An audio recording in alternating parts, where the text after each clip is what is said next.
المقبولين ولا تجعلنا من الأشقياء المردودين. اللهم صل وسلم وبارك على سيدنا محمد وعلى آله وصحبه أجمعين والحمد لله رب العالمين. أما بعد. Terima kasih kepada Al-Fadhil Ustaz Mang Belaga Allah Subhanahu wa Ta'ala, pengurusi masjid, ahli jawatan kuasa, pejabat, dung dan semua yang terlibat dalam menjayakan program kita pada hari yang mulia ini. Tidak lupa juga kepada sahabat-sahabat para asatidzah yang ada sebahagiannya datang daripada jauh, ada sebahagian datang daripada Kelantan, yang mana kedatangan sebahagian daripada jauh sahabat-sahabat kita pada asatidzah sebenarnya adalah untuk menyerikan majlis ilmu kita pada pagi yang mulia ini. Sahabat anak Al-Fadhil Ustaz Wan Yusriza juga penyeri kepada majlis ilmu yang kita adakan pada pagi yang mulia ini.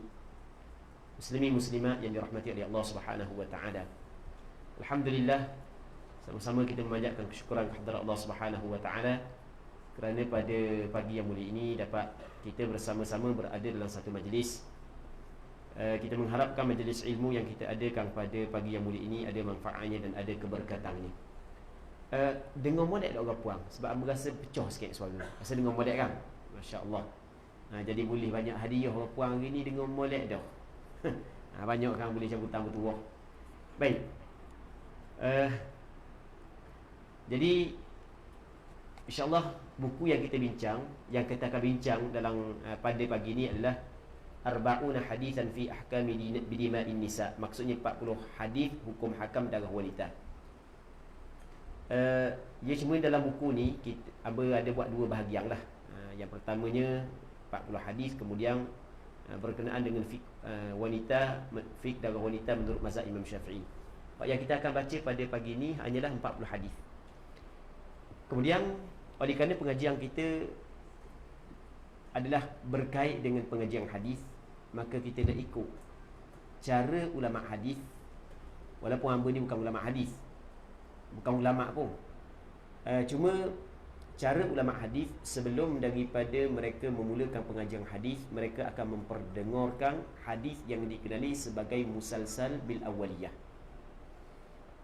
Hadis musalsal, maksud dia musalsal ni hadis yang berantai-rantai, bil awaliyah, dengan awaliyah. Maksudnya setiap seorang perawi dia kata lagu mana, wa huwa awwalu haditsin sami'tuhu minhu. Ini adalah awal-awal hadis yang aku dengar daripada guru aku. Setiap seorang ulama hadis yang dia kata lagu tu, wa huwa awwalu haditsin sami'tuhu minhu. Jadi hamba dengar hadis ni daripada ramai guru. Cuma hak yang hamba nak sebut pada hari ni dua je. Yang pertamanya seorang ulama hadis yang berasal daripada bumi Syria, sekarang ni bermukim di Madinah. Nama dia Dr. Sofwan Dawoodi.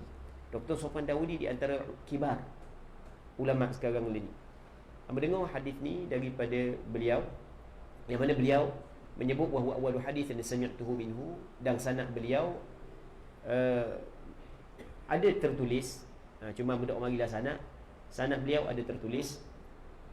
Yang keduanya, amanah sebut mendengar daripada Syekh Muhammad Abu Huda Al-Yaqubi Allah Subhanahu wa Ta'ala, dan sanad Syekh Muhammad Abu Huda Al-Yaqubi dalam hadis musalsal bil awaliyah sanad yang cukup tinggi, yang mana setiap seorang perawi dikata lagu mana, wa huwa awwalu haditsin sami'tuhu minhu. Ia adalah awal-awal hadis yang aku dengar daripada guru aku, sehingga sampai kepada Sufyan Ibn Uyainah, seorang ulama yang besar di zaman salafus salih dulu, sampai kepada Abdullah bin Amr bin Al-As radhiyallahu ta'ala anhu. Katanya Nabi sallallahu alaihi wasallam bersabda, ar-rahimuna yarhamuhumur rahman irhamu man fil ardi yarhamkum man fis sama. Hadis ini menjadi adat kebiasaan ulama hadis, sebelum dia memperdengarkan kepada anak murid hadis-hadis, dia akan pendengar hadis ni tu. Jadi peserta yang dengar daripada hamba, dia telah memiliki sanad yang bersambung daripada hamba sehingga sampai kepada Rasulullah sallallahu alaihi wasallam. Sanad tu sanad yang bertulis. Cuma hamba dak buat marilah sanad tersebut. Kalau nak insya-Allah akan datang kita boleh tulis je. Makna dia ar-rahimuna yarhamuhumur rahman, orang yang ada sifat belas kasihan akan dikasihani oleh Tuhan yang namanya Ar-Rahman. Irhamu man fil ard, kasihanilah kepada penghuni bumi. Yarhamkum man fis sama, nescaya penghuni langit mengasihani kamu. Baik. Amba tak mau bincang panjang berkenaan dengan hadis ini, sebab takut kita mengambil masa yang panjang. Cuma cukup sekadar tu, atau kita akan baca hadis daripada buku ni. Boleh kita baca sedikit muqaddimah. Amba nak baca muqaddimah sikit, lepas tu amba akan mula baca hadis 40. Bismillahirrahmanirrahim. Alhamdulillahi rabbil alamin, wa sallallahu wa sallama ala sayyidina Muhammad wa alihi wa sahbihi ajma'in. Amma ba'd. Antara kewajipan terpenting dalam agama Islam ialah setiap Muslim hendaklah berusaha memahami hukum hakam Allah dan mendalami syariatnya, agar ibadat yang dilakukan bersandarkan kepada ilmu, bukan semata-mata ikut-ikutan tanpa kefahaman. Salah satu topik yang sangat penting dan perlu diberikan perhatian khusus ialah perbahasan mengenai darah wanita yang merangkumi darah haid, nifas dan istihadah. Ini kerana agama Islam telah mengaitkan banyak hukum penting dengannya, seperti bersuci, solat, puasa, tawaf, membaca Al-Quran dan lain-lain. Sebenarnya berkait dengan darah wanita ni terlalu banyak hukum hakam yang dikaitkan oleh syarak. Telah ditekankan oleh para ulama silam akan kepentingan mendalami ilmu yang berkaitan dengan perkara ini, memandangkan begitu banyaknya hukum hakam syarak yang terikat dengannya, serta besarnya kemudaratan yang boleh menimpa apabila seseorang itu tidak memiliki pengetahuan mengenainya. Perempuan yang tidak memiliki pengetahuan berkait dengan perbincangan darah haid, darah nifas, darah istihadah, dibimbangi dua keburukan yang berlaku. Yang pertamanya adalah dia melakukan perkara yang diharamkan, yang keduanya adalah meninggalkan perkara yang diwajibkan. Ini adalah kesan yang buruk bagi perempuan yang tidak mendalami fiqh darah wanita. Okey, kemudian Imam Ibn Qudamah Al-Hambali, seorang ulama dalam mazhab Hambali, dia berkata lagu mana syariat telah menggantungkan sejumlah hukum pada keadaan haid. Lepas tu titik tu sebab banyak lagi yang berpotong perkataan dia. Dan sebahagian besar daripada hukum-hukum ini telah menjadi kesepakatan di antara para ulama umat ini. Apabila hal ini telah sabit, telah diakui, maka keperluan itu mendorongkan untuk mengetahui tentang haid, agar diketahui hukum-hukum yang berkaitan dengannya. Yang kedua, Imam An-Nawawi Asy-Syafi'i menyebut, Imam Nawawi seorang ulama besar dalam mazhab Imam Syafi'i, dan telah diketahui bahawa haid adalah antara perkara umum. Perkara umum ni biasa terjadi dalam kehidupan orang puang lah, yang sering berulang, dan padanya tergantung hukum-hukum yang tidak dapat dihitung banyak hukum yang berkait dengan haid. Contohnya seperti bersuci, solat, membaca Al-Quran, puasa, iktikaf, haji, baligh, bersetubuh, talak, khulu'. Khulu' ni tebus talak. Ilat ni bersumpah untuk menjauhi isteri, itu makna ilat. Kafarah, pembunuhan dan lain-lain, termasuk juga iddah, istibra' dan sebagainya daripada hukum-hukum lain. Maka wajib diberikan perhatian terhadap perkara yang keadaannya seperti ini. Yang ketiganya, perkataan Imam Ibn Nujaym Al-Hanafi, seorang ulama dalam mazhab Hanafi. Dia katakan, mengetahui permasalahan haid adalah antara perkara yang paling penting, kerana terhasil daripadanya hukum-hukum yang tidak terhitung banyaknya, seperti bersuci. Panjang lagi lah, kita lakos sikit, kita pergi pada muka surat berikutnya. Alhamdulillah, dengan taufik dan pertolongan Allah, sebelum ini saya menulis sebuah buku bertajuk Fiqhul Haidhi wal Nifasi wal Istihadah ala Madhhab Sadat Syafi'iyah, yang membincangkan secara terperinci hukum hakam darah wanita menurut mazhab Syafi'i. Buku tersebut dimulakan dengan ayat Al-Quran, diikuti dengan penjelasan tentang hukum hakam yang berkaitan. Kemudian saya muatkan 10 hadis pilihan beserta dengan faedah ringkas daripada hadis-hadis tersebut. Setelah itu barulah saya membahaskan secara mendalam isu-isu berkaitan haid, nifas dan istihadah, lengkap dengan rujukan daripada kitab-kitab turaf mazhab Syafi'i. Setelah beberapa ketika, timbul keinginan yang kuat dalam diri saya untuk menghimpunkan pula 40 hadis yang mengandungi hukum hakam berkaitan darah wanita, Usaha kecil ini saya mengharapkan ia sebagai satu sumbangan kecil bagi mengikuti jejak langkah para ulama terdahulu yang menyusun 40 hadis dalam berbagai cabang ilmu. Hasrah ini juga bertujuan untuk menyajikan kepada masyarakat setempat satu bentuk pengajian fiqh darah menurut kefahaman ulama muktabar yang bersandarkan kepada hadis Nabi sallallahu alaihi wasallam secara langsung. Alhamdulillah, dengan taufik dan pertolongan Allah Subhanahu wa taala, tiada daya dan kekuatan melainkan dengannya, himpunan ini akhirnya berjaya disempurnakan.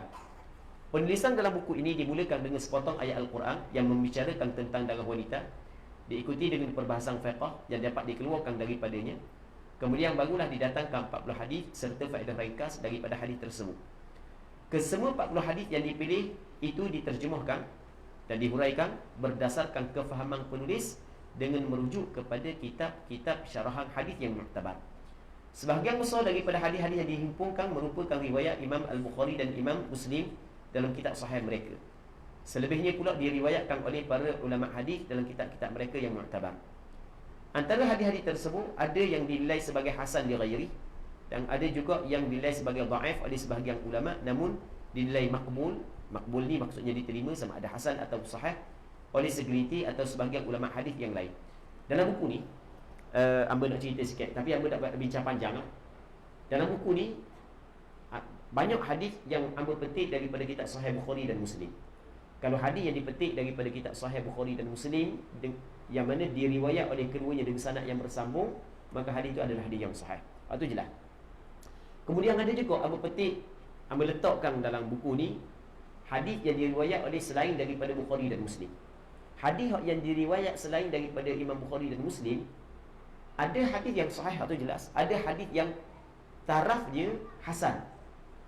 Dan ada juga hadis yang sebahagian ulama kata hadis ni dhaif, tapi ada sebahagian ulama yang lain mengatakan hadis itu hadis makbul, hadis yang boleh diterima. Ni yang bercerita secara ringkas sahaja. Kemudian turut dimuatkan juga hadis mauquf. Hadis mauquf ni perkataan sahabat, perbuatan sahabat. Itu makna hadis mauquf, daripada para sahabat yang tetap mempunyai nilai dalam pengistinbatan hukum fiqh, dalam mengeluarkan hukum fiqh. Bagi menyempurnakan perbahasan fiqh berkaitan darah wanita dalam buku ini, saya masukkan juga perincian hukum hakam mengenai haid, nifas dan istihadah menurut mazhab Syafi'i lengkap dengan rujukan daripada kitab Turath yang muktabar.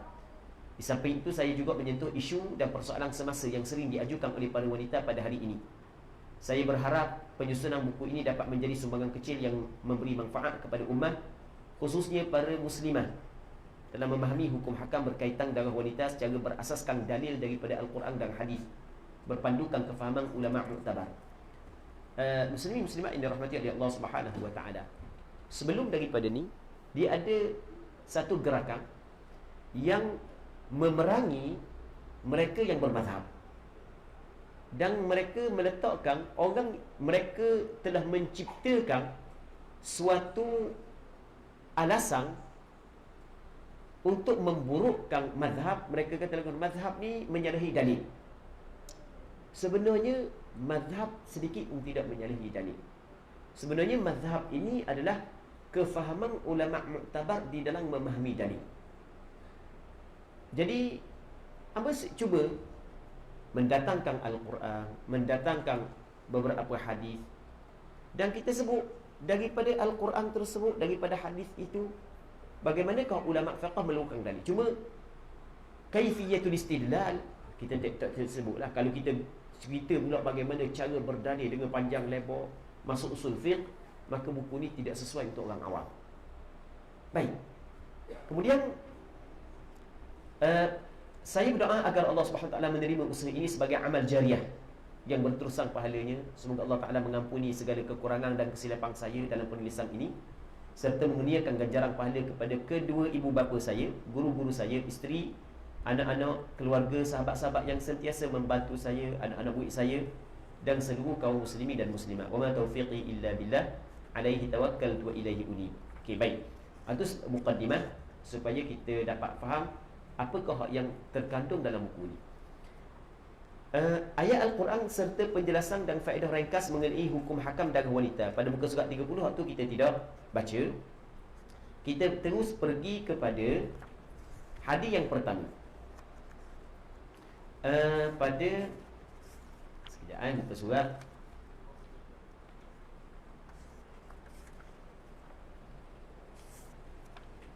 Muka surat apa ni? 53. Baik, jazakumullah khairan. Muka surat 53. 40 hadis berkaitan darah wanita dan beberapa faedah ringkas mengenai hukum hakamnya. Dia menjadi adat kebiasaan para ulama hadis. Mereka memilih 40 hadis satu tajuk tertentu dimuatkan dalam satu buku. Dan ulama hadis yang menulis 40 hadis ni terlalu banyak. Terlalu banyak. Bukan puluh, bukan ratus. Sama ada hak yang dicetak, bukan hak yang belum lagi dicetak pun banyak. Cuma di tempat kita hak yang masyhurnya adalah 40 hadis Imam Nawawi. Hak tu hak yang masyhur. Sebenarnya banyak. Sebab dia ulama hadis mengumpulkan 40 hadis. Imam Nawawi dalam muqaddimah hadis 40 dia menyebut tentang beberapa hadis yang menjelaskan kelebihan orang yang mengumpulkan 40 hadis. Akan tetapi kata Imam Nawawi, semua hadis yang menyatakan kelebihan tersebut adalah hadis yang dhaif. Dan dhaif dia bukanlah dhaif yang ringan, sehingga tidak naik pun kepada hasan li ghairi. Ni saya cerita secara ringkas.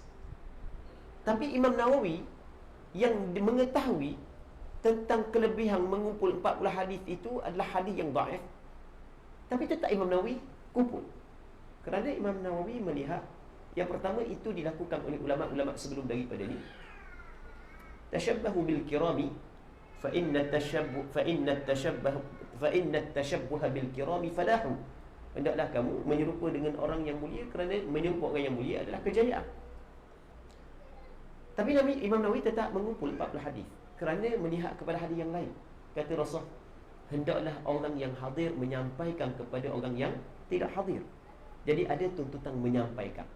Jadi mengumpulkan 40 hadis adalah kerana nak menyampaikan apa yang diperintah oleh Rasulullah sallallahu alaihi wasallam supaya menyampaikan kepada orang lain. Okey, baik. Hadis yang pertama daripada Aisyah radhiyallahu taala anha, kharajna la nura illa al-hajj falamma kunna bisarif hiqu فدخل علي رسول الله صلى الله عليه وسلم وأنا أبكي قال ما لك أنفست قلت نعم قال إن هذا أمر كتبه الله على بنات آدم. Baik, dia kalau bagi tu bagi kita berada baca tadi kharajna la nura, dia boleh baca dua, la nura la nara. Boleh tengok dalam kitab Irsyad Sari, syarah kepada Sahih Al-Bukhari, dia ada sebut. Baik, terjemahannya, kami telah keluar menuju ke Mekah. Kata Aisyah, kami keluar menuju ke Mekah dan tidak ada tujuan lain melainkan untuk ibadat haji. Jadi kami keluar daripada Madinah bersama dengan Rasulullah menuju ke Mekah, tujuan untuk mengerjakan ibadat haji. Ketika tiba di Sarif, satu tempat yang berdekatan dengan Mekah, tak jauh dah lah, aku didatangi haid. Keluar darah haid. Nak pergi buat haji, keluar darah haid. Kemudian Rasulullah sallallahu alaihi wasallam masuk kepadaku ketika aku sedang menangis. Rasulullah menemui aku ketika aku tu sedang nangis. Rasulullah sallallahu alaihi wasallam bertanya, baginda sallallahu alaihi wasallam bertanya, apa yang terjadi denganmu? Apakah kamu datang haid? Aku menjawab, ya. Baginda bersabda, sesungguhnya ini adalah perkara yang telah Allah Subhanahu wa taala tetapkan ke atas anak perempuan Adam. Lakukanlah apa yang dilakukan oleh orang yang mengerjakan haji, kecuali tidak boleh engkau melakukan tawaf di Kaabah. Maksud hadis ini secara ringkas, Rasulullah bersama dengan para sahabatnya keluar daripada Madinah menuju ke Mekah. Antara isteri Rasulullah yang hadir sama dalam permusafiran tersebut adalah Aisyah. Tujuan nak buat haji. Tiba-tiba sampai di Sarif, keluar darah haid. Jadi Aisyah dipikir mana? Dah kalau keluar darah haid dah buat haji lah. Dia nangis sebab dah buat haji, bukan nangis sebab dah pergi shopping kan. Dia nangis sebab dah lewat haji, dah lewat ibadat. Bila Rasul tengok dia nangis, Rasul tanya, Rasul tahu dah ni mari haid ni. Maka Rasulullah sallallahu alaihi wasallam menyebut kepada dia beberapa hukum. Rasul kata lagu mana? Sebenarnya haid ini adalah suatu perkara yang Allah Ta'ala telah tetapkan kepada anak perempuan Nabi Adam. Haid ini adalah suatu perkara yang Allah Ta'ala telah tetapkan kepada anak perempuan Nabi Adam. Benda yang kita dapat faham di sini, orang puang mari haid ini adalah ketetapan yang Allah Ta'ala tetapkan untuk dia. Apabila ia sebagai ketetapan, maka kita boleh jawab berdasarkan kepada hadis ni soalan yang biasa orang tanya. Orang tanya lagu mana? Saya bulan Ramadan ni, saya kalau mari haid, saya mari 15 hari. Jadi boleh tak saya nak makan ubat penahan haid agar haid tak mari? Boleh ke tak? Okey, daripada segi hukum boleh, tak ada masalah dengan syarat-syarat dia lah. Tapi sebaik-baiknya membiarkan haid datang sebagaimana yang diaturkan oleh Allah Subhanahu wa taala. Kerana haid ini adalah suatu yang ditetapkan oleh Allah Subhanahu wa taala ke atas anak perempuan Nabi Adam. Orang puan jangan faham pula dah kalau mari haid banyaklah benda yang rugi. Tak, sebenarnya tidak rugi. Tidak rugi di mana? Orang puan dok puasa, dok solat ketika datang haid, dia mengikut perintah syarak. Betul tak gitu? Mengikut perintah syarak adalah perkara yang dituntut. Dapat ganjaran pahala sebab dia mengikut perintah syarak. Baik. Nengung je mek tu. Apa nengung? Mari pula haid, kena puasa pula, malah nak qada lagi. Tak payah nengung-nengung Benda tu, benda yang Allah Ta'ala tetapkan kepada anak perempuan Nabi Adam. Jadi dia keluar saat ni tu mengikut apa yang Allah Subhanahu Wa Ta'ala tetapkan, dan ada ganjaran pahala. Perempuan sabar di atas ujian tersebut. Okey, baik. Kemudian Rasulullah sebut lagu mana? Buatlah apa hak yang dilakukan oleh orang yang mengerjakan. Sebuah semua perbuatan-perbuatan orang buat haji, awak boleh buat belaka. Oh, jadi orang puang haid dia boleh berniat. Dia boleh berniat. Contoh, orang puang tu nak pergi buat umrah, masuk Madinah dulu. Lepas masuk Madinah nak pergi ke Mekah. Duduk Madinah mari haid. Dah orang lain berniat kat pergi di Bir Ali, dia boleh berniat tak? Boleh berniat. Orang puang dalam keadaan haid boleh berniat. Semua perbuatan haji dan umrah boleh dilakukan oleh orang puang haid, malaikat saja tak boleh. Benda tawaf. Tawaf saja. Dan kalau saya berniat nak tawaf bila? Nanti kering haid Kering haid awak tawaf lah. Dan kalau masa saya berniat haid tak mari lagi, lepas tu saya pun tawaf. Lepas tawaf, selesai tawaf mari haid. Okey, selesai tawaf mari, awak boleh sa'i. Sa'i tidak disyaratkan suci daripada haid. Dan kawasan sa'i bukan masjid. Sa'i tak ada masalah. Oh, kalau begitu saya boleh sudah lah. Sebab haid saya datang lepas daripada tawaf, ya, boleh sudah. Sebab Rasul kata, if'ali ma yaf'alul hajj ghaira an la tatufi bil bait. Buatlah apa hak yang dilakukan oleh orang yang mengerjakan haji, melainkan hak yang awak tak boleh tawaf di Kaabah. Saya hanya sebut faedah ringkas. Ringkas je faedah. Faedah ringkas daripada hadis ini dapat difahami bahawa haid ialah darah normal yang keluar daripada wanita. Sebab Allah Ta'ala kata Rasul, ini adalah suatu apa yang Allah Ta'ala tetapkan kepada anak perempuan Adam. Jadi darah yang keluar daripada perempuan adalah darah normal, darah kebiasaan, bukan darah luar biasa. Darah luar biasa. Jangan pula ketika tulis biodata seorang perempuan ni, biodatanya perkara yang luar biasa yang pernah berlaku kepadanya adalah datang haid. Datang haid bukan benda yang luar biasa, benda biasa berlaku kepada perempuan. Oleh sebab itu para ulama fiqh mendefinisikan haid sebagai darah normal yang keluar daripada bahagian paling hujung dalam rahim wanita pada waktu-waktu tertentu. Okey. Hadis ini menunjukkan bahawa haram bagi wanita yang sedang haid melakukan tawaf, dan bahawa suci daripada haid adalah syarat sah tawaf. Semua perbuatan haji selain daripada tawaf sah dilakukan oleh wanita yang haid, sama juga dengan wanita yang nifas. Baik. Itu hadis yang pertama. Hadis yang kedua, daripada Abdullah bin Abbas radhiyallahu ta'ala anhuma. An Ibn Abbas radhiyallahu anhuma rafa'a al-haditha ila Rasulillah sallallahu alaihi wasallam anna an-nufasa'a wal haidha taghtasilu wa tuhrimu wa taqdi al-manasika kullaha ghayra an la taqufa bil baiti hatta tathhur. Daripada Abdullah bin Abbas radhiyallahu taala anhuma, beliau menisbahkan hadis ini kepada Rasulullah. Dia rafa'al hadis ni, dia menisbahkan hadis ni kepada Rasulullah. Maksudnya ialah perkataan Rasulullah sallallahu alaihi wasallam. Sesungguhnya wanita nifas, Nabi sallallahu alaihi wasallam menyebut sesungguhnya wanita nifas dan haid hendaklah dia mandi, berniat ihram dan melaksanakan semua manasik haji. Manasik ni perbuatan-perbuatan haji dibuat belaka, kecuali tawaf di Baitullah, sehinggalah dia suci. Jadi orang puang yang keluar darah nifas, orang puang yang keluar darah haid, hendaklah dia mandi. Mandi sunat ihram. Sunat bagi orang yang berihram, yang ingin berihram, dia mandi sunat ihram terlebih dahulu. Adakah disyaratkan tuntutan sunat ini perempuan itu suci daripada haid? Tidak disyaratkan. Saya buat contoh mudah. Orang puang ni nak pergi buat umrah. Dia mari daripada kampung ni 5 hari dah haid dia. Dia kata biasanya 7-8 hari, tinggal 3 hari lagi lah.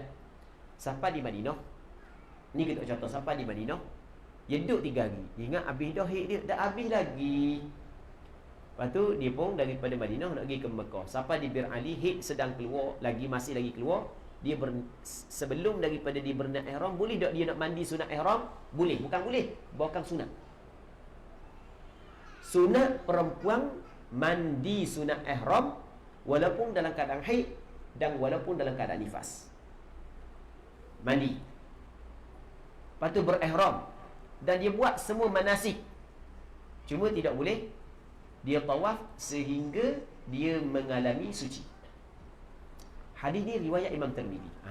Amun nak sebut satu isu, tapi isu ni sebenarnya isu lapuk dah. Tapi walaupun isu lapuk, nak sebut juga. Isu lapuk lagu mana? Berarti molek sebelum ni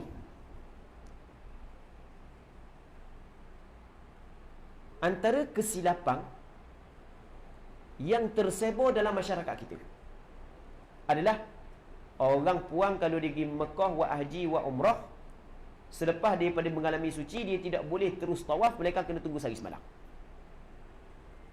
Dia tidak boleh tawaf, mereka kena tunggu sehari semalam.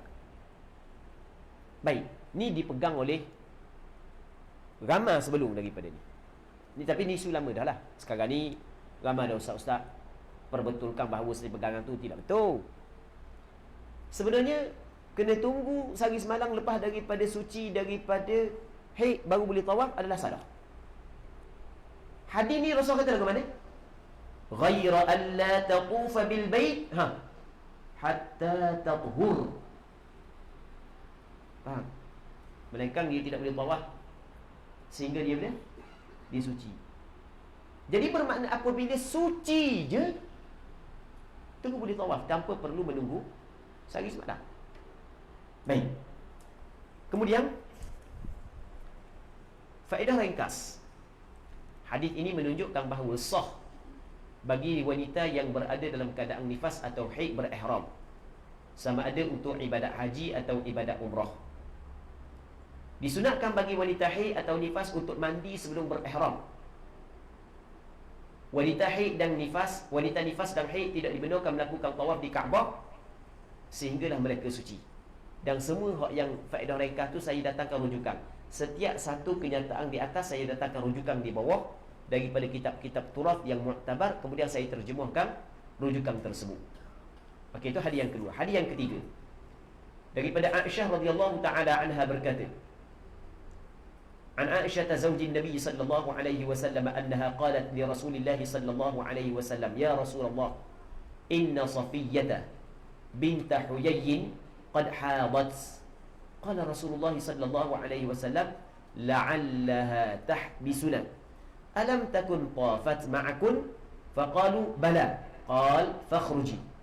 Daripada Aisyah radhiyallahu taala anha, isteri Nabi sallallahu alaihi wasallam, bahawa beliau berkata, wahai Rasulullah, sesungguhnya Safiyyah binti Huyay telah datang haid. Lalu Rasulullah sallallahu alaihi wasallam bersabda, barangkali dia akan menghalang kita daripada keluar daripada Mekah menuju ke Madinah, sehingga disuci daripada haid dan menunaikan tawaf di Baitullah. Patutlah Rasulullah katakan, bukankah dia telah tawaf bersama kalian? Maksudnya melakukan tawaf ifadah. Mereka di sini para hadirin di tempat tersebut, dan ada dalam kalangan mereka terdapat lelaki, menjawab ya. Baginda pun bersabda kepada Safiyah, keluarlah daripada Mekah. Okey, untuk kita faham hadis ni, Amba kena cerita sikit. Untuk kita faham. Pada tahun Hajjatul Wada', haji selamat tinggal, Rasulullah buat haji bersama dengan para sahabat Rasulullah dan bersama dengan sebahagian isteri baginda Nabi sallallahu alaihi wasallam. Okey. Satu, antara isteri Rasulullah yang datang mengerjakan haji bersama dengan Rasulullah, yang pertamanya Aisyah, yang keduanya Safiyah bintu Huyai. Safiyah ini adalah perempuan Yahudi yang berkahwin dengan baginda Nabi sallallahu alaihi wasallam. Okey, baik. Jadi rukun haji, okey, Amba cerita bab haji secara rekah, supaya kita nak membantu untuk kita faham hadis ni. Okey. Hari ke-8 pada bulan Zulhijjah, kita keluar daripada hotel kita menuju ke Mina untuk kita mengambil sunat solat 5 waktu di Mina. Kemudian keesokan kita akan bertolak ke Padang Arafah pada hari ke-9. Daripada Mina bertolak ke Padang Arafah untuk wukuf di Arafah. Lepas wukuf di Arafah, pada malam tu kita pun bertolak di Muzdalifah untuk bermalam di Muzdalifah. Lepas tu pergi melontar Jamratul Aqabah pada hari raya. Lepas tu tawaf. Lepas tu sa'i bagi orang yang belum sa'i selepas daripada tawaf qudum. Kemudian bermalam pula di Mina malam 11, 12, 13 dan melontar setiap hari 11, 12, 13 3 jamrah. Selesai buat haji, tawaf tadi dah tawaf rukun haji, nama dia tawaf ifadah. Tawaf ifadah adalah tawaf rukun haji. Lepas selesai buat haji, maka nak balik kampung. Nak balik kampung, apa yang Rasul suruh dia? Rasul suruh, hendaklah akhir masa kamu di Mekah, tawaf. Tawaf ini dinamakan sebagai tawaf wada', tawaf selamat tinggal. Hukum tawaf wada' berlaku khilaf di kalangan ulama fiqh, sehingga dalam mazhab Imam Syafi'i sendiri berlaku khilaf. Pandangan mu'tamad dalam mazhab Imam Syafi'i, hukum tawaf wada' adalah wajib. Tapi ada pandangan yang kedua mengatakan hukum tawaf wada' adalah sunat. Sama ada wajib ataupun sunat, kita kena faham melalui perbuatan Rasul buat. Rasul tak tinggal tawaf wada', Rasul buat. Okey, baik. Kemudian ceritanya, orang lain selesai belaka dah, tiba-tiba Safiyah datang haid. Bila Safiyah datang haid, ada riwayat lain Aisyah blabber kepada Safiyah. Orang Terengganu belaka kita guna blabber lah. Baru ni yang mengajar di Kelumpur. Payah kena cari ayat Kelumpur, perkataan Kelumpur. Orang Terengganu kita faham bahasa Terengganu, ada masalah. Aisyah blabber kepada Safiyah. Mari haid pula. Ini dalam riwayat yang lain. Jadi biasa kalau begitu kita faham orang puan blabber tu kalau biasalah. Sebab ibu kepada orang beriman dia blabber. Baik. Jangan orang puan kata kalau gitu tak blabber apa ni. Okey. Dia blabber mari hik pula, padahal hik mari ni bukan ikhtiar kita. Tu tak gitu. Boleh mari hik hari ni. Lepas tu esok tak buat mari hik. Tak. Kita tak apa nak mari. Kalau kita nak dia tak mari tak akan mari.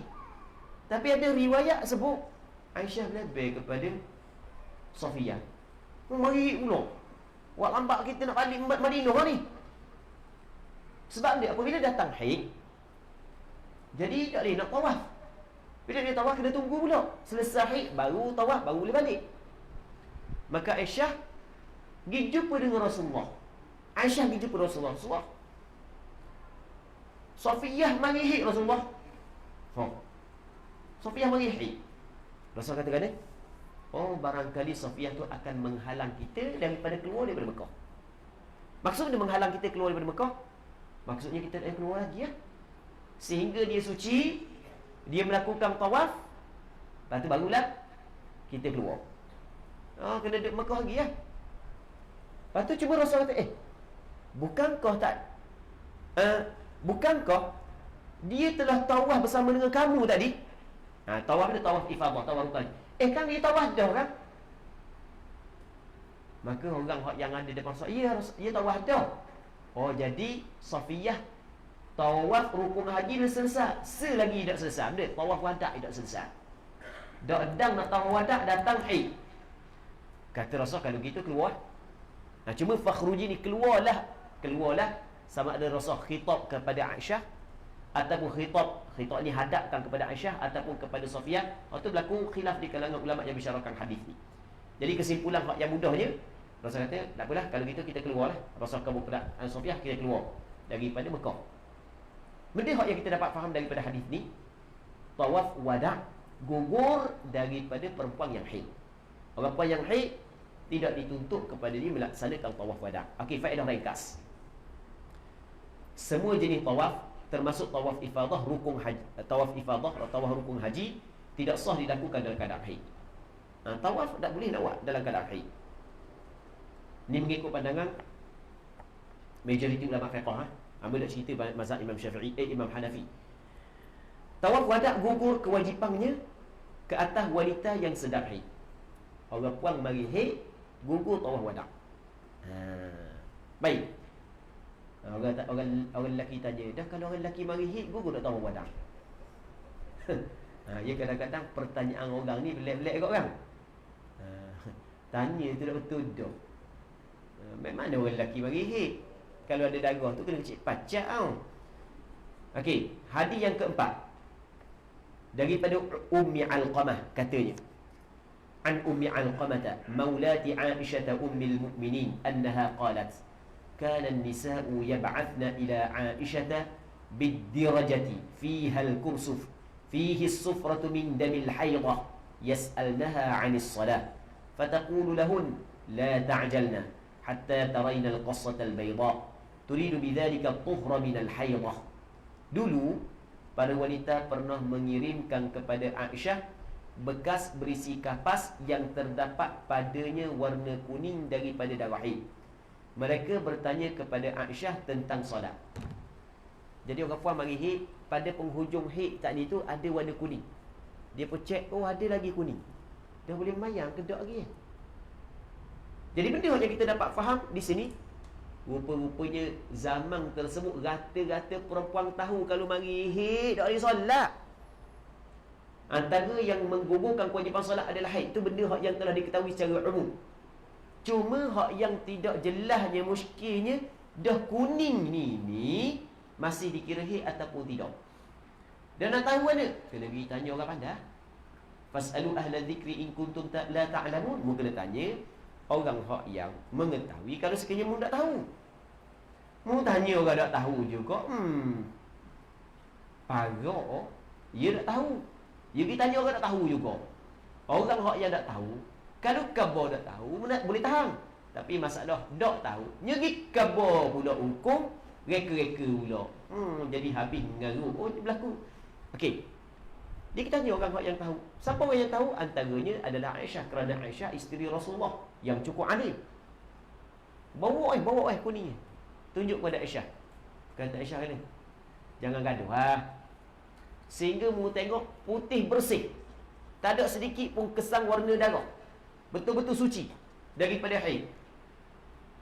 Benda yang kita dapat faham daripada hadis ni, setelah daripada kita faham bahawasanya masyarakat pada ketika itu mengetahui bahawasanya orang puan haid tak boleh solat, antara yang kita dapat faham adalah pengambilan berat terhadap ibadat solat.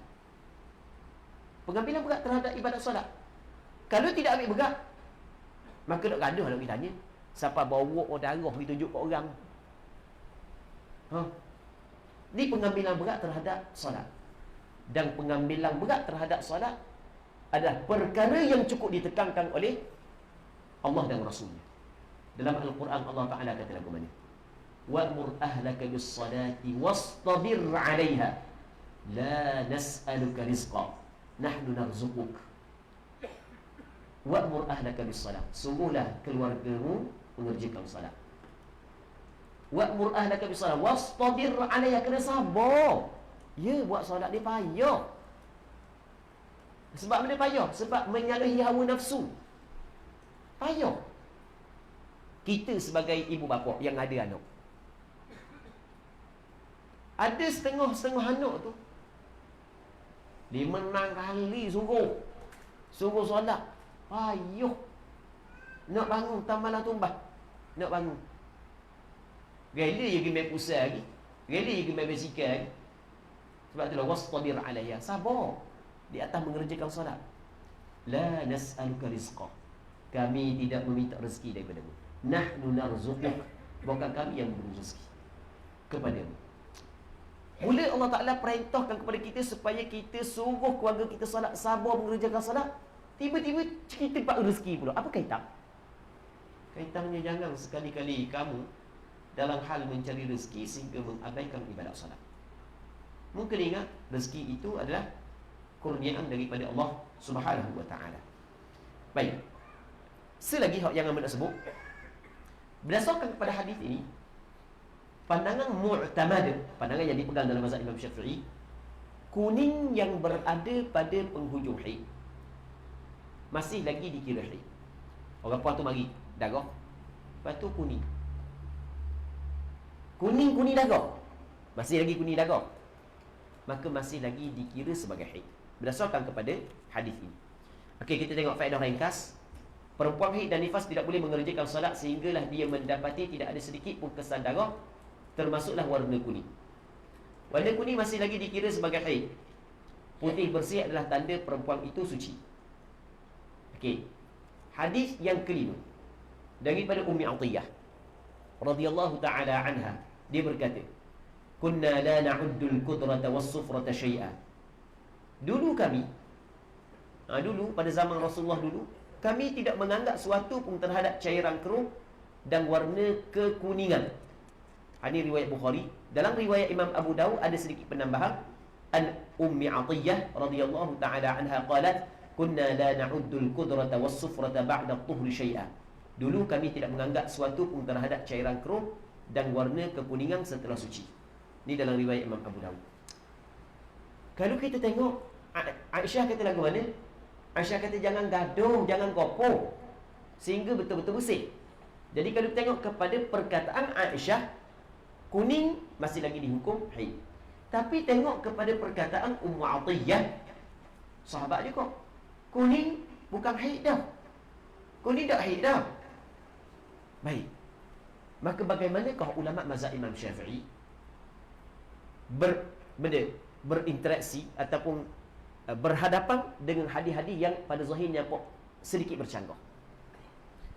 Amal dia tulis di belakang, faedah ringkas, warna kuning dan keruh yang keluar dalam waktu haid, yang keluar di luar waktu haid tidak dikira sebagai haid. Ulang balik warna kuning dan keruh yang keluar di luar waktu haid tidak dikira sebagai haid. Jadi hadis Ummu Atiyah diletakkan, ditanggungkan untuk satu situasi, manakala hadis Aisyah diletakkan dan ditanggungkan pada satu situasi yang lain. Orang yang belajar ilmu usul fiqh dia akan fahamlah. Maksudnya kita gabungkan lebih baik daripada kita tarjih. Betul tak gitu kan? Sebab kalau kita gabungkan, maksudnya kedua-dua kita amalkan, jadi kita beramal dengan dua dalil, itu adalah lebih baik berbanding dengan kita beramal dengan satu dalil dan mengabaikan satu dalil yang lain. Amba tak mau cerita panjang lah usul fiqh apa semua sekali, sebab takut tidak sesuai untuk orang awam, kerana yang hadir ramai juga orang awam. Kesimpulan, untuk hadis Aisyah diletakkan untuk satu situasi, manakala hadis Ummu Atiyah diletakkan untuk situasi yang lain. Maksudnya, kuning yang keluar di dalam waktu haid dihukumkan haid. Kuning yang keluar bukan dalam waktu haid tidak dikira sebagai haid. Saya buat contoh mudah. Contoh mudah. Seorang perempuan datang haid 7 hari. Ini contoh. Kemudian bersih baru 10 hari. 7 campur 10, 17. Sebab dalam hadis Ummu Atiyah ba'da tuhri, selepas daripada suci. Baru 17, air ke-18 keluar kuning. Ni kuning darah keluar kuning. Oh, kalau begitu bukan haid, sebab dia bukan keluar dalam waktu haid. Tapi kalau keluar dalam waktu haid, dihukumkan haid. Perempuan ni mari darah 5, 6 kuning, 7 kuning, maka kira haid. Baik. Warna kuning dan keruh yang keluar di luar waktu haid tidak dikira sebagai haid. Manakala warna kuning dan keruh yang keluar dalam tempoh waktu haid, maka ia dihukum sebagai haid. Dan perkara ini disebut dalam Syarah Sunan Abu Daud karangan Imam Ibn Raslan. Boleh tengoklah, hamba ada nukil perkara tersebut. Hadis yang ke-6 daripada Aisyah radhiyallahu taala anhu telah berkata, Ja'at Fatimah bintu Abi Hubaish ila an-nabiy sallallahu alaihi wasallam faqalat, Ya Rasulullah, inni imra'atun ustahad fala athhur, afa ad'u as-salah?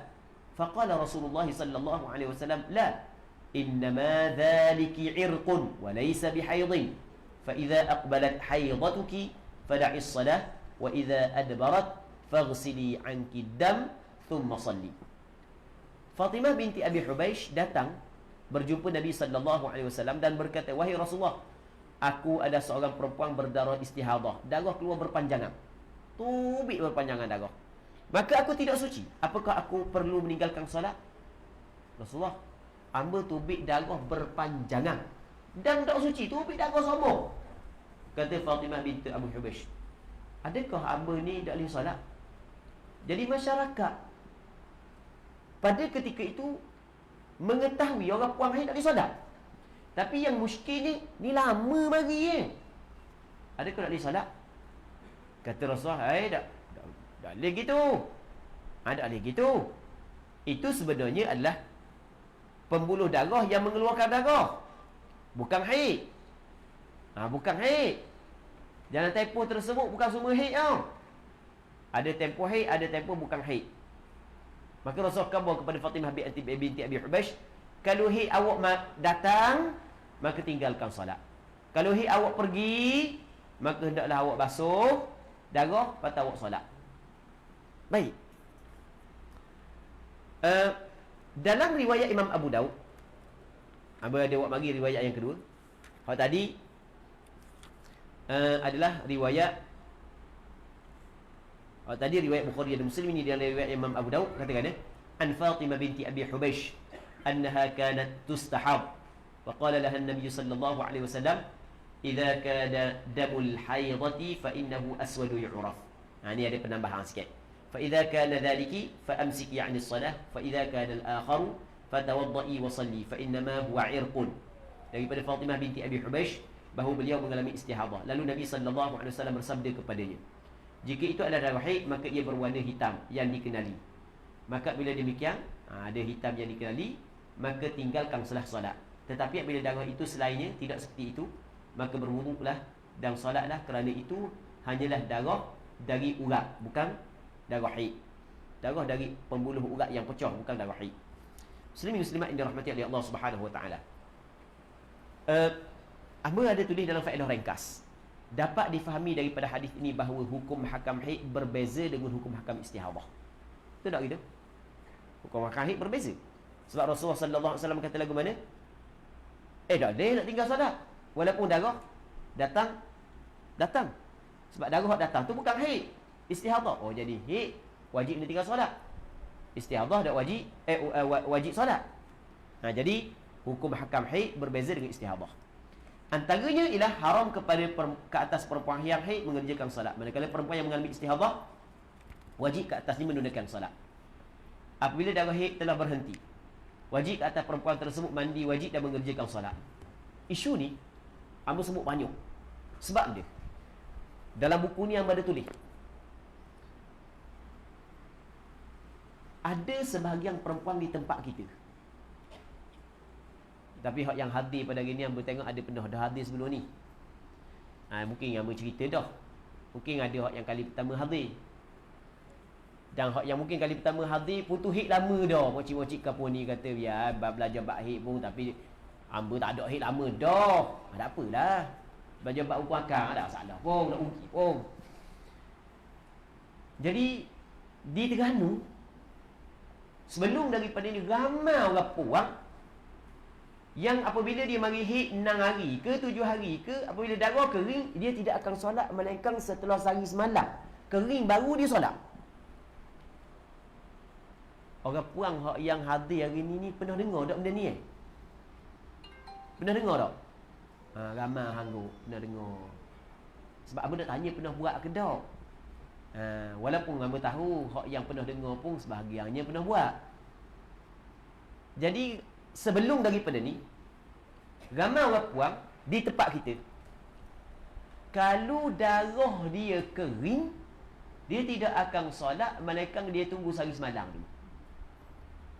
Kerana contoh, orang puan ni mari darah 6 hari, hari 7 tak ada dah, hari 7 tak solat lagi, hari ke-8 boleh solat. Okey, hak sehari semalam. Ada juga sampai ke 15 hari 15 malam. Hak yang hamba jumpa 15 hari 15 malam di Sabah dan Sarawak. Kalau ada orang Sabah Sarawak di sini, jangan rasa hatilah.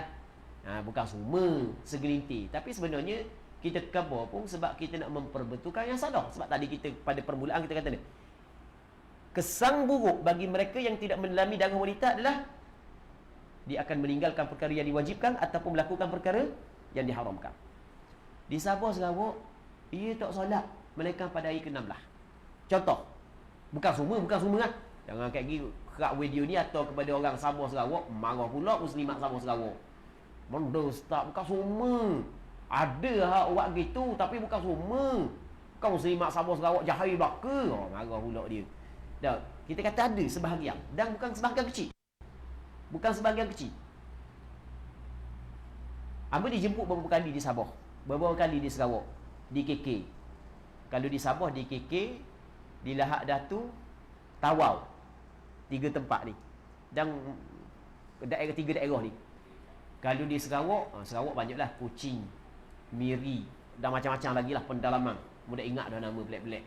Tak ingat nama. Baik. Hamba tanya. Dan ada sebahagian tempat dia tidak solat melainkan hari yang ke-16. Kan tu berat. Ni contoh kan dia cerita dia. Dia mari haid 7 hari. Hari ke-8 darah berhenti, tak solat lagi 8, 9 sampai 15. 16 baru solat. Masya-Allah. Sedap dia tak solat. Betul tak gitu? Sebenarnya salah. Dia apa salah? Salah gini. Tengok hadis ni Rasul kata lagu mana? Tengok. Fa idza aqbalat haidatuki fada'is salah wa idza adbarat faghsili anki dam wa salli. Rasul kata, kalau haid awak datang, tinggalkan solat. Kalau haid awak pergi, maka awak kena solat. Rasulullah menggantungkan kewajipan meninggalkan solat apabila haid mari, dan Rasul menggantungkan kewajipan mengerjakan solat apabila haid pergi. Jelas tak? Jelas tak? Orang puang mari haid 6 hari. Hari ke-7 darah berhenti. Soalannya ketika darah berhenti tu, haid mari ke haid pergi? Haid pergi. Bila haid pergi, benda yang Rasul suruh, kena solat. Awak tunggu apa? Pergi tunggu. Hamba sebut alasan ni rasa jemu dah nak kabur, tapi kena kabur kau. Baik. Alasan ni sebut sama dah. Biasanya orang puan kata, hamba ni kau tak mau solat lagi ustaz. Tapi hamba takut mari mula darah. Gitulah alasan ni. Kamu tak mau solat, takut mari mula. Baik.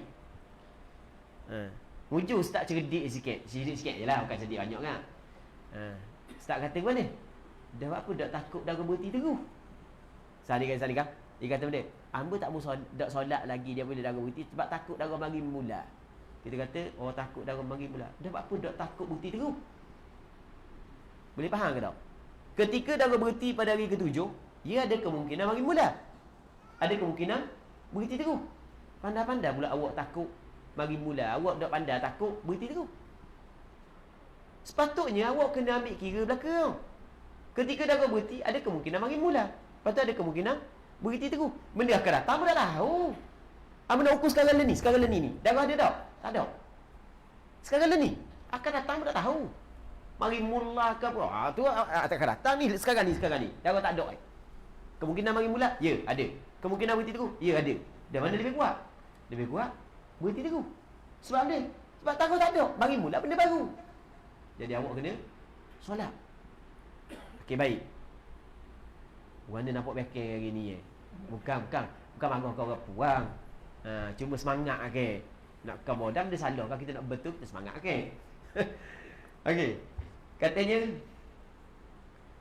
apabila darah haid telah berhenti, wajib ke atas perempuan tersebut mandi wajib dan mengerjakan solat. Berdasarkan riwayat Imam Abu Dawud, perempuan yang mengalami istihadah hendaklah menggunakan kaedah tamyiz untuk menentukan tempoh haidnya. Dalam riwayat Imam Abu Dawud, Rasulullah kata lagu mana? Idza kana damul haidati fa innahu aswadu yu'raf.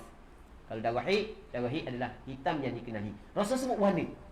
Jadi bermakna benda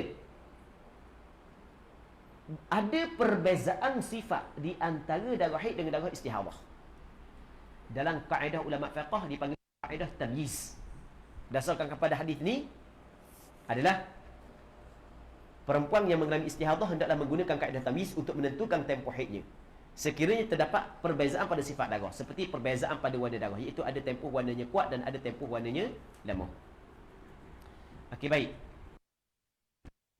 Kemudian hadis yang ketujuh daripada Aisyah radhiyallahu taala anha telah berkata, Inna umma Habibah bint Jahsh allati kanat tahta Abdurrahman bin Auf syakat ila Rasulillah sallallahu alaihi wasallam ad-dam faqala laha umkuthi qadra ma kanat tahbisuki haidatuki thumma ightasili fakanat taghtasilu 'inda kulli salah. Daripada Aisyah isteri Nabi sallallahu alaihi wasallam bahawa beliau berkata, sesungguhnya Ummu Habibah binti Jahsh, Ummu Habibah binti Jahsh yang merupakan isteri kepada Abdurrahman bin Auf, telah mengadu kepada Rasulullah sallallahu alaihi wasallam mengenai darah yang keluar berterusan. Dia ada keluarga dia ni ramai kena darah istihadah. Anak perempuan kepada Jahsh ramai kena darah istihadah. Imam Al-Hafiz Ibn Hajar Al-Asqalani dalam kitab Fathul Bari, dalam bab darah wanita, beliau menyenaraikan nama-nama sahabiah yang ada darah istihadah. Antaranya adalah Ummu Habibah binti Jahsh. Masya Allah, alhamdulillah, sebahagian daripada sahabiat kena darah istihadah. Alhamdulillah. Sebab dia, kita tengok satu ujian, tetapi sebenarnya nikmat untuk perempuan-perempuan yang lain. Tambah-tambah perempuan zaman kita. Perempuan zaman kita teruk lagi sebab perancang, makan ngaruk, kan makan yang menyebabkan darah ikut dang kali keluar. Kalau tidak menggunakan garisan dan panduan yang ditetapkan oleh ulama fiqh, payah. Melibatkan perceraian, melibatkan iddah, payah. Baik. Jadi ulama buat kajian terhadap apa yang berlaku di zaman Rasulullah sallallahu alaihi wasallam, maka diletakkan ukuran-ukuran yang boleh digunakan untuk generasi kemudian bagi memudahkan untuk generasi kemudian. Itu sebenarnya adalah satu nikmat. Satu nikmat sebenarnya. Imam Ibn Athaillah As-Sakandari dalam kitab Hikam, dia sebut lagu mana? Dia kata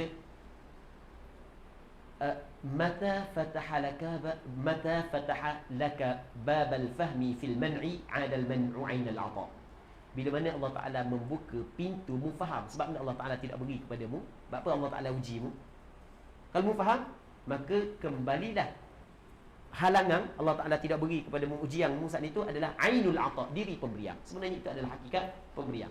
Sebenarnya di sebalik ujian saat itu ada nikmat sebenarnya. Tidak payah kita. Kalau dah berlaku di zaman Rasulullah sallallahu alaihi wasallam darah istihadah. Okey, baik. Kemudian kata dia mengadu kepada Rasulullah tentang darah yang keluar secara bertusang. Lalu baginda bersabda kepadanya, tunggulah kadar tempoh masa yang haidmu sebelum ini telah menahanmu daripada solat. Mu kena tunggu tempoh haidmu sebelum ni menahanmu daripada solat. Kalau 7 hari sebelum ni, maka ni mu kena tunggu 7 hari. Benda maksudnya Rasul suruh kembali kepada adat. Rasul suruh benda kembali kepada adat. Mu kena tunggu sekadar tempoh haidmu sebelum ni menahanmu. Berapa hari mu dak solat? Jadi hak sekali ni ikut anu kembali kepada benda adat. Sebab itulah mereka yang mengalami darah istihadah ada 2 kaedah.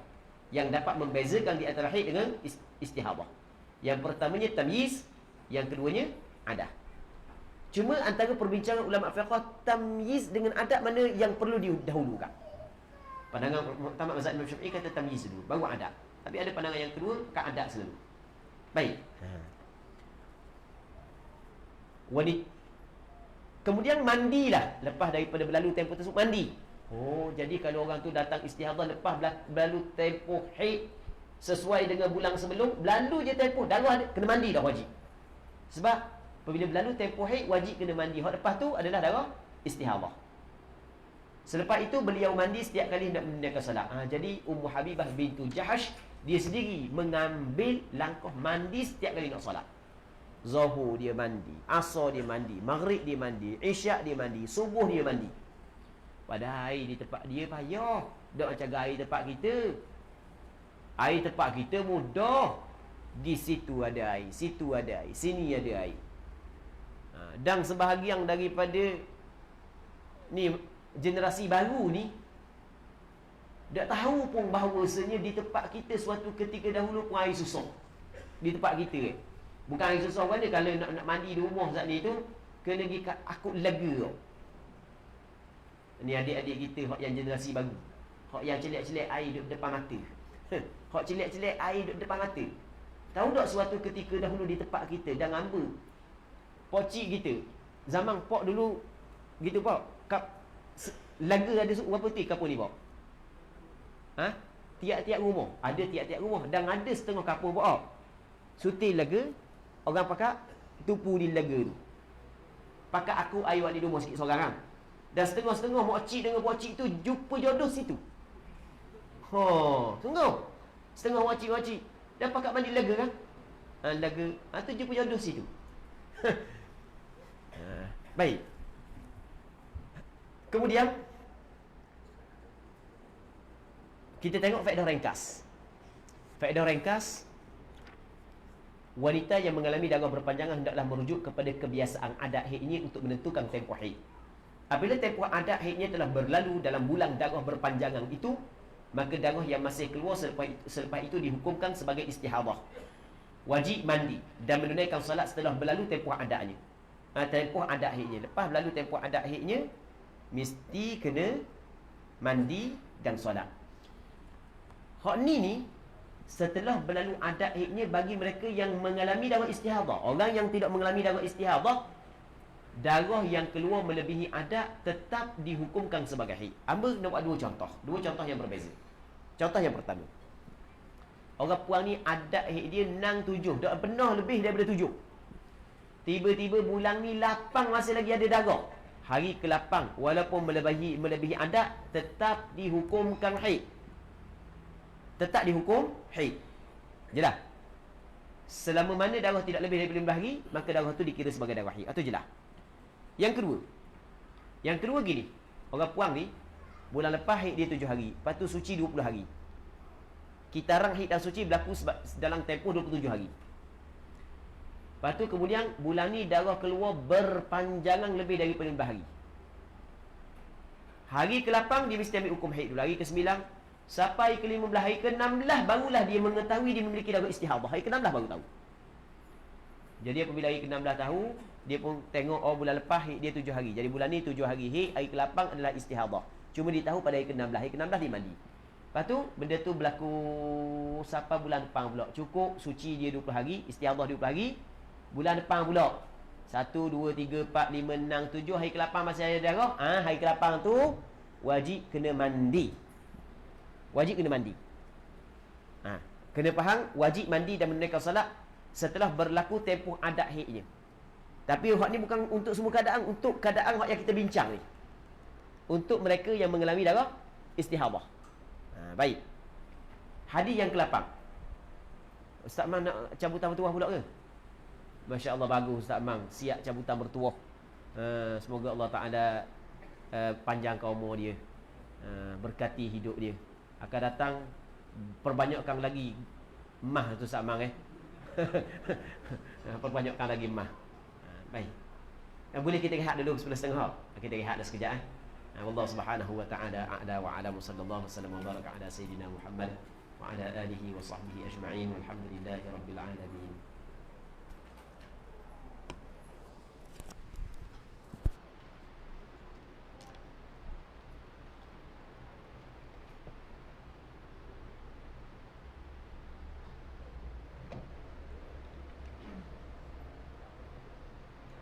Terima kasih saya ucapkan kepada Ustaz di atas daurah bagi sesi yang pertama. Jadi sebelum kita rehat, kita buat tiga catatan ketua